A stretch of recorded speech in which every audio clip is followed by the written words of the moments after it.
Good night, St. George North. You know, this platform tonight is a deep, deep, deep platform. Y'all agree with me? This platform tonight goes to show you, and I want you, somebody talked tonight about comparing and contrasting, but I want you to think about how many women, the others, could put up here tonight with the depth and the breadth and the interest that you saw up here tonight.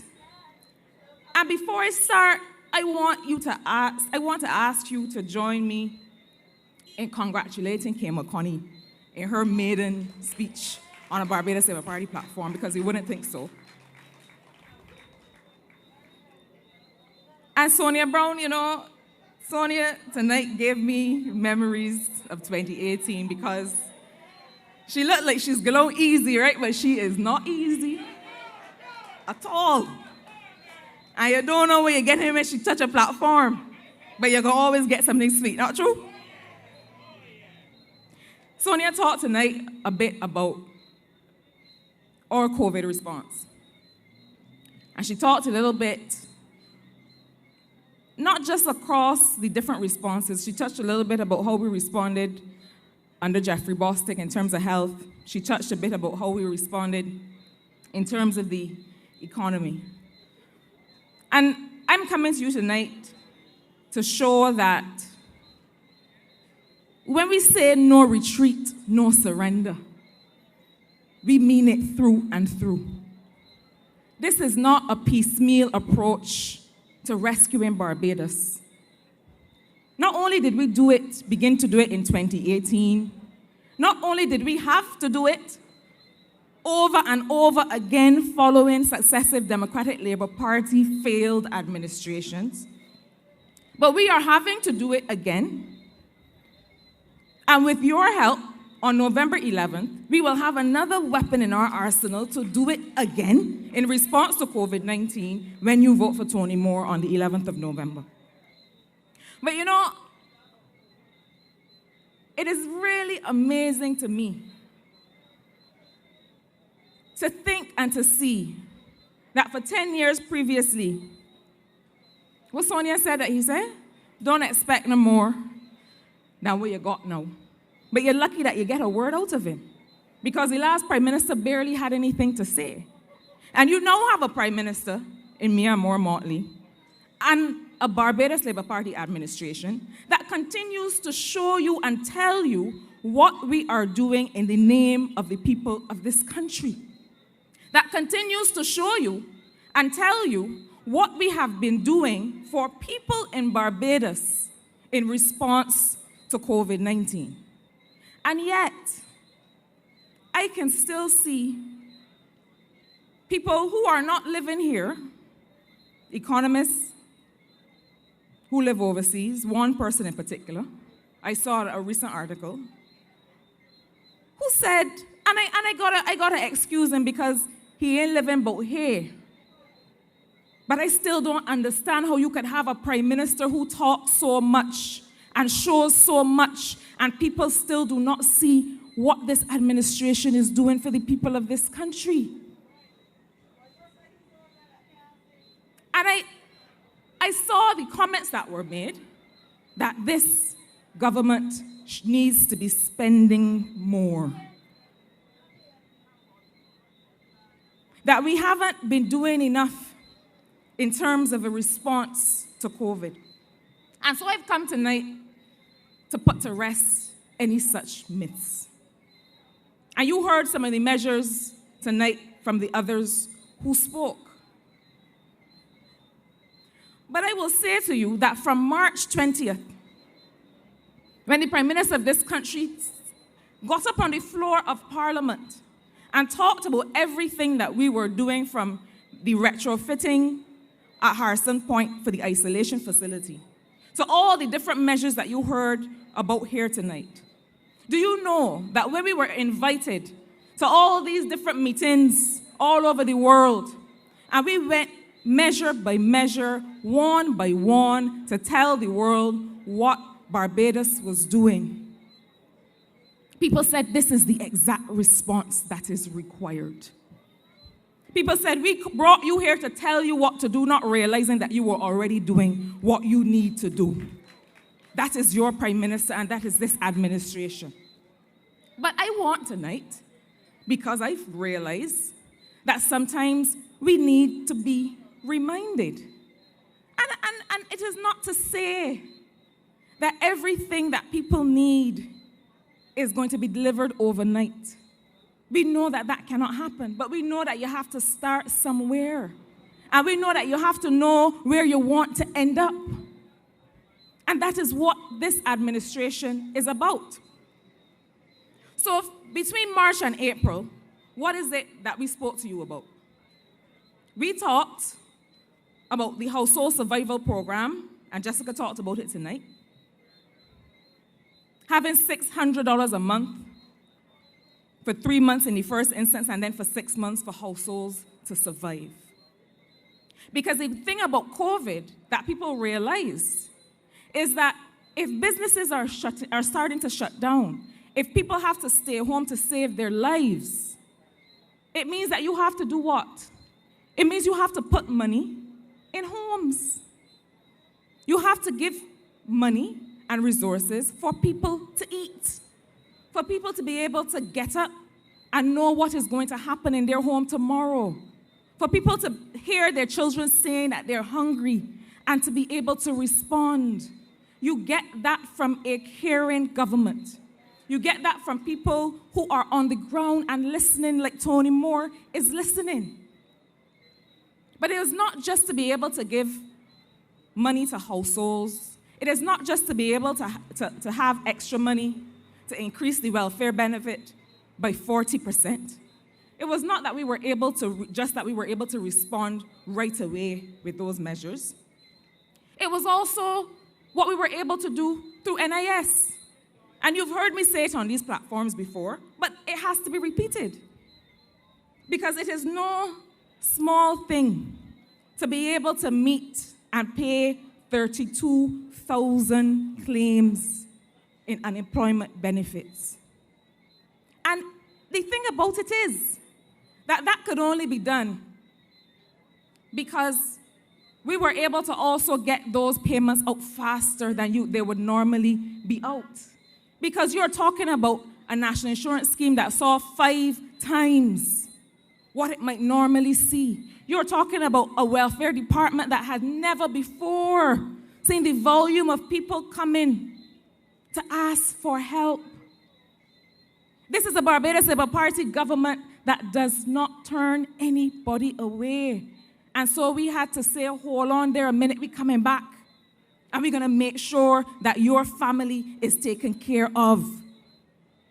COVID-19 is a destabilizing thing in any country.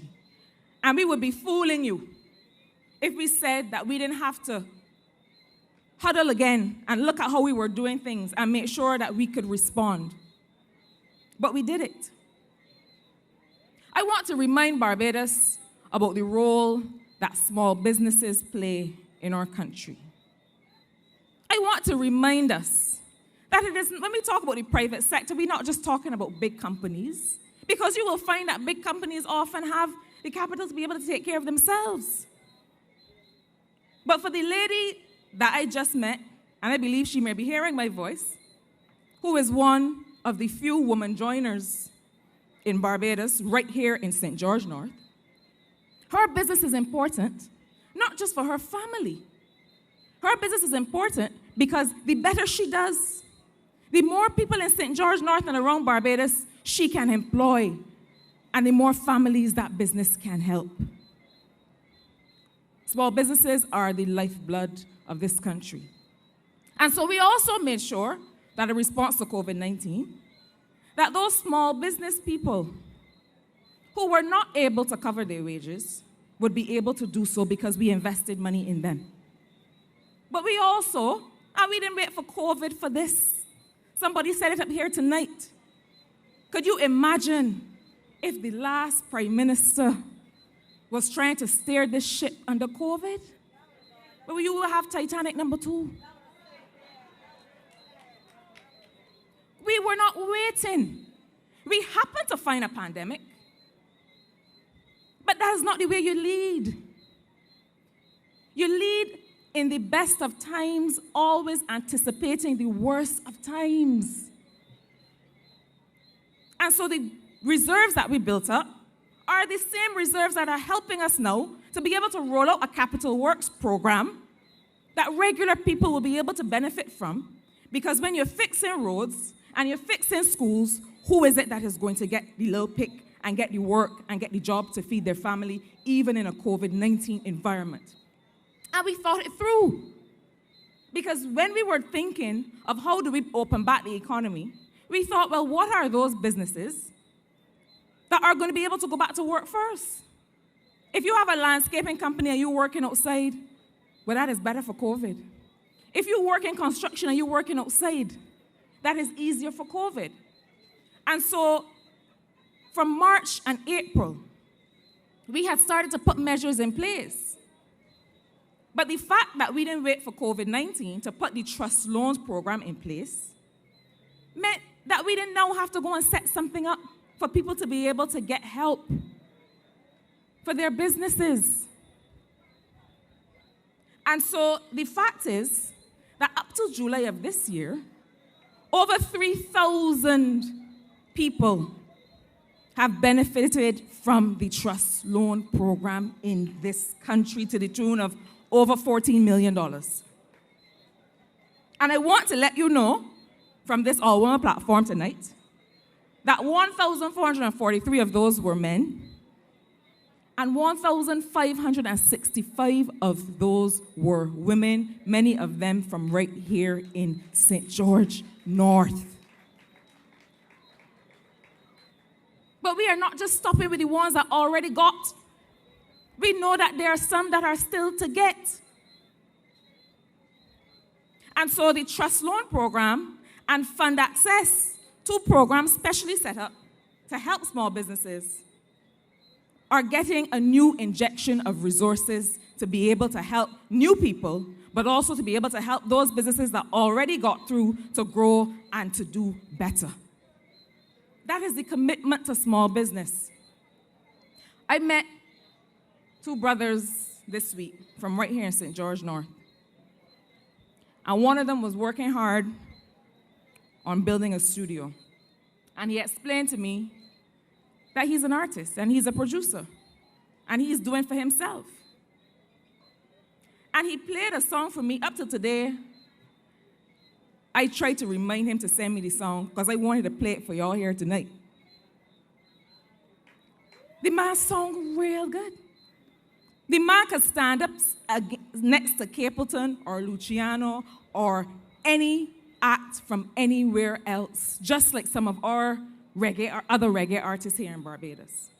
And that's why the Ministry of Culture, as a response to COVID, decided to set up $1 million fund for creators, but we know that they need more than that.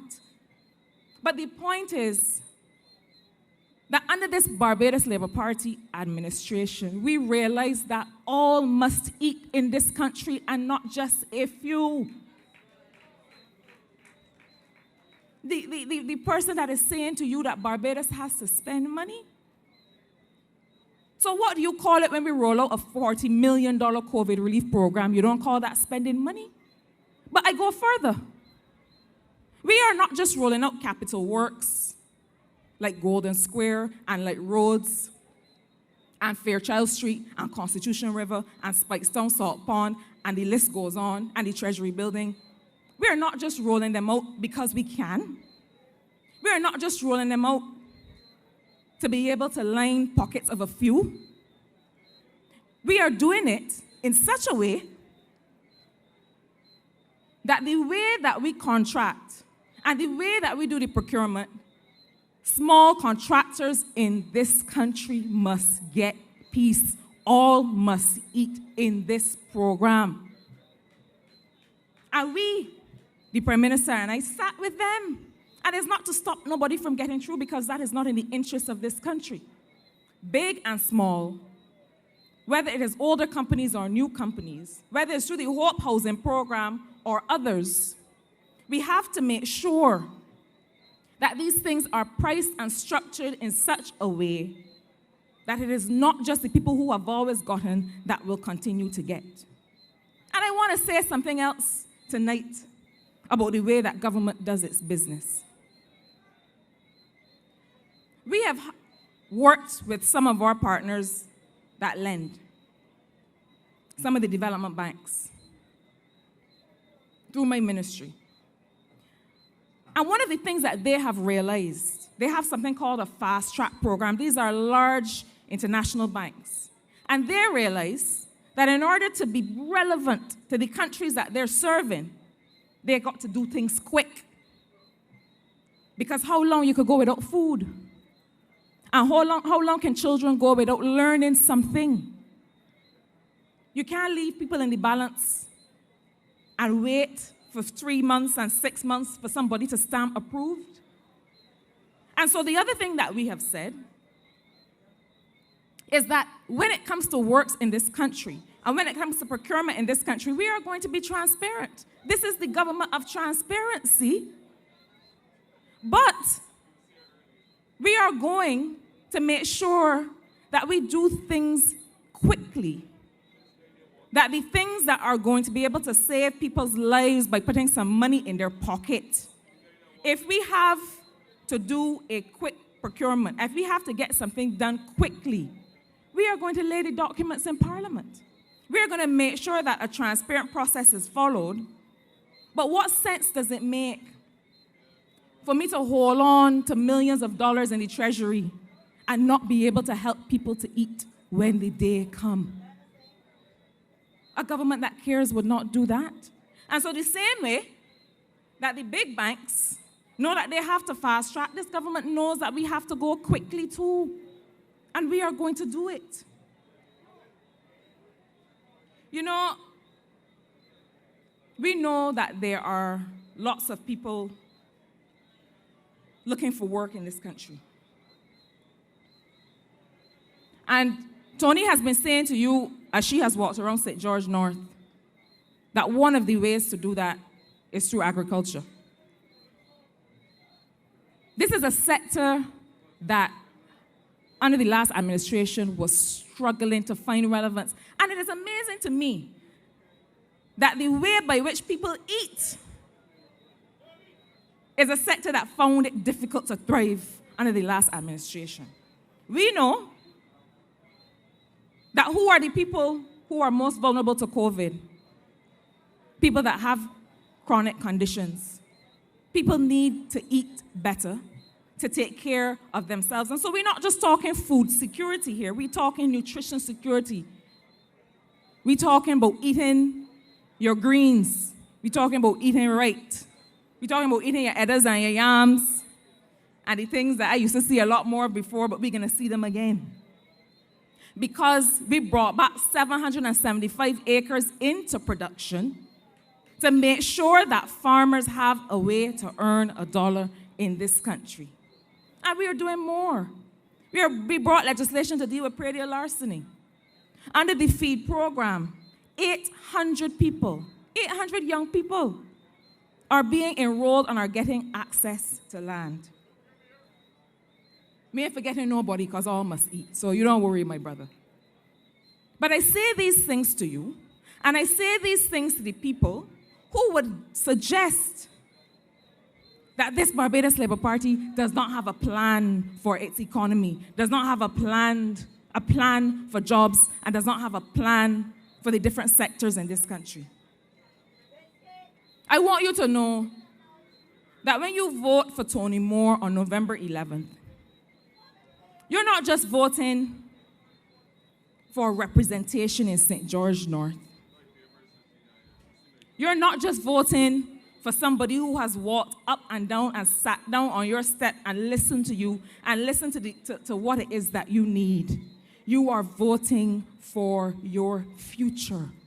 I know that you're hearing a lot of noise and people who are looking for profile and think that this is an opportunity. St. George North, do not be anybody's guinea pig, but here.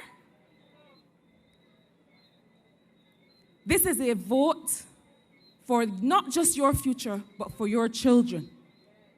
And people of St. George North and people of Barbados, as I close tonight, I want you to know that your future deserves more. And when you come out on November 11th, you will get more. Thank you and good night.